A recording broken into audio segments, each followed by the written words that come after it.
गुरु प्यारे साध संगत जी बड़े प्यार और सत्कार से कहना जे धान निरंकार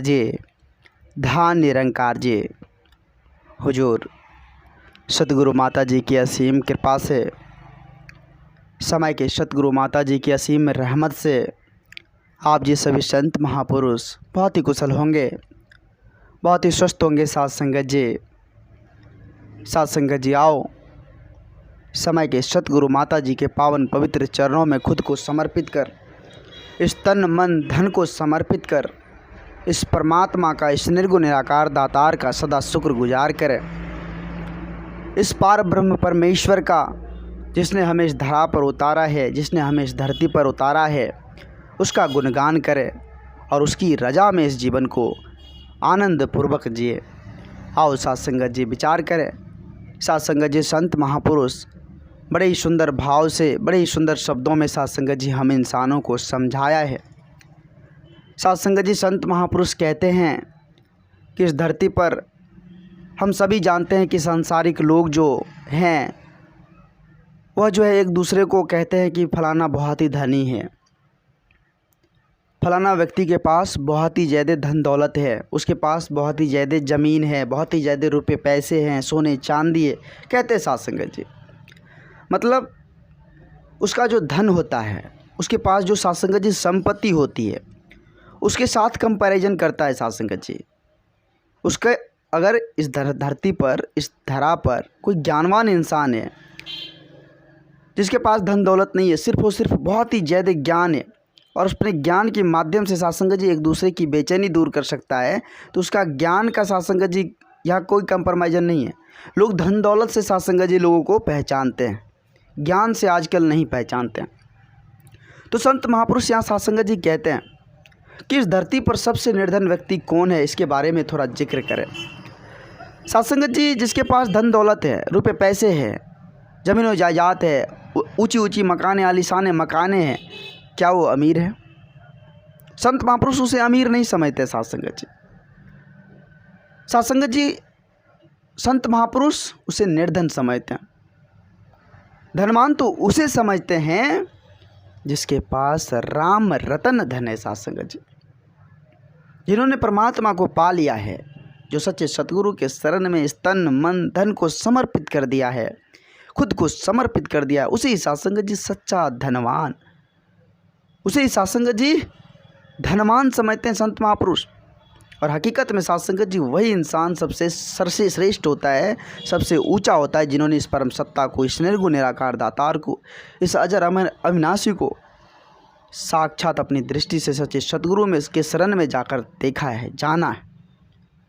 आओ साध संगत जी विचार करें कि हमें यह धन दौलत, हमें यह रुपये पैसे, हमें कुछ भी काम देने वाला नहीं है। यह जो समय है, ये जो साध संगत जी आज हमारी बोलबाला है, यह जो साध संगत जी आज जो रिश्ते नाते हैं, यहाँ तक कि यह शरीर भी, यह भी साथ जाने वाली नहीं है। साध संगत जी यह एक मिट्टी का ढेर है। यह साध संगत जी बस यूँ ही इस धरा पर ही रह जाएगा, जिस प्रकार से इस धरा पर है इसी धरा पर रह जाएगा। यह साध संगत जी साथ जाने वाला नहीं है। इसलिए संत महापुरुष कहते हैं साध संगत जी कि जो हमें काम देगा, जो हमें काम देगा उसका गुणगान करें। जो लोग सुखी पर लोग सुहेला करेंगे उसके गुणगान के बारे में सोचे, उसका चिंतन करें। लेकिन साध संगत जी हम कर नहीं रहे। हमारे पास इतना अनमोल समय है, इतना ज़्यादा वक्त है, फिर भी इस वक्त का सही यूज नहीं कर रहे। इस वक्त का, इस समय का सही उपयोग, सदुपयोग नहीं कर रहा। साध संगत जी संत महापुरुष सदा हमें समझाते हैं कि यह समय बड़ा ही अनमोल है, यह समय बड़ा ही कठिन से मिला हुआ है। इस समय का महत्ता जो है उसको समझने की कोशिश करें। इस समय में हमें क्या करनी चाहिए, इस बात पर गौर करने की ज़रूरत है। साध संगत जी यह समय हमें इस परमात्मा का गुणगान करने के लिए, चिंतन करने के लिए, अपने सच्चे सतगुरु का चिंतन करने के लिए मिला हुआ है। साध संगत जी लेकिन हम चिंतन की जगह चिंता कर बैठते हैं। आज जो संसार में लोग साध संगत जी छोटी छोटी दुख आ जाए ना तो परमात्मा को ही कोसते रहते हैं, भगवान आपने तो मेरे साथ अन्याय कर दिया, भगवान आपने तो मेरे साथ ये कर दिया, वो कर दिया, मतलब हजारों तरह के साथ संगत जी जो है भगवान पर ही हम उछाल लगाते रहते कि भगवान ने मेरे साथ अन्याय कर दिया। परमात्मा तो दयालु होते हैं, उसकी कृपा तो साथ संगत जी सभी पर पड़ता है, वो सभी पर उसका कृपा होता है साथ संगत जी। वो किसी का अन्याय नहीं कर सकता। अगर अन्याय करने का रहता तो हमें इस धरती पर नहीं उतारता, लेकिन हम अपने कर्मों से, हम अपने कर्तव्यों से साथ संगत जी खुद को झेलते हैं, खुद को दुख लाते हैं, खुद को परेशानी में डुबो देते हैं। वही अगर सात्विक मार्ग पर चले, संत महात्माओं का संग करे, साधु संतों के संग से संगति करे, सत्संग सेवा सुमरन करे, इस परमात्मा का, अपने सच्चे सतगुरु का गुणगान करे, तो कभी जीवन में तकलीफ़ नहीं आती है साथ संगत जी। साथ संगत जी एक पक्का प्रमाण है। आप संगत में जाइए, देखिए उस दिन का दिन कितना शुभ होता है, कितना आनंद तौर पर वह दिन, कितना हंसमुख दिन होता है। जब भी दास संगत से लौटता है हुजूर, वो दिन जो है ना मतलब इतना खुश क्या बताएं, लगता है सब कुछ पूरा हो गया। आओ साथ संगत जी, संत महात्माओं का दर्शन जो होता है वो साथ संगत जी दर्शन ही बहुत ही काफ़ी है। संत महात्माओं का कहीं भी दर्शन हो जाए तो समझ लीजिए साथ संगत जी आपको यह बड़े ही भाग्य से दर्शन हुआ है। लेकिन आज लोग इस बात को समझने को तैयार नहीं है। लोग तो साथ संगत जी इस माया रूपी जंजीरे में इस तरह जकड़ गया है कि उसे कुछ समझ नहीं आ रहा है, उसे भक्ति प्यारा लग ही नहीं रहा है। कहते हैं ना साथ संगत जी कि पूर्व जन्म के पापों से जो रहता है, पूर्व जन्म के पाप किए रहते हैं, उसको भक्ति प्यारा नहीं लगता। भक्ति उसी को प्यारा लगेगा जो साथ संगत जी पूर्व जन्म में नेक कार्य किए होंगे, अच्छे कार्य किए होंगे। तो आओ साथ संगत जी, हमें जो यह साथ संगत जी एक अनमोल तोहफा, एक गिफ्ट मिला हुआ है, यह शरीर। साथ संगत जी यही प्रयास रहे कि जहाँ तक हो सके हम जो है इस परमात्मा का, इस निर्गुण निराकार दातार का सुमरन एक एक श्वास करते चले जाए। काम जो ये साथ संगत जी कर्म क्षेत्र है, काम तो होता रहेगा, कर्म तो होता रहेगा, लेकिन उस कर्म को हमें किस प्रकार से करनी, किस प्रकार से बोलने के लिए साथ संगत जी बहुत कुछ बोल देते हैं। घर में अगर बच्चे हैं, छोटे बच्चे हैं, वो भी बोल देते हैं, कोई दिक्कत नहीं, लेकिन कहाँ, कब, कैसे, किस प्रकार से बोलनी चाहिए, छोटे बड़े बुजुर्ग, उसके साथ किस तरह का बिहेव होना चाहिए, इस बात को साथ संगत जी समझने के लिए हमें सत्संग जानी पड़ती है।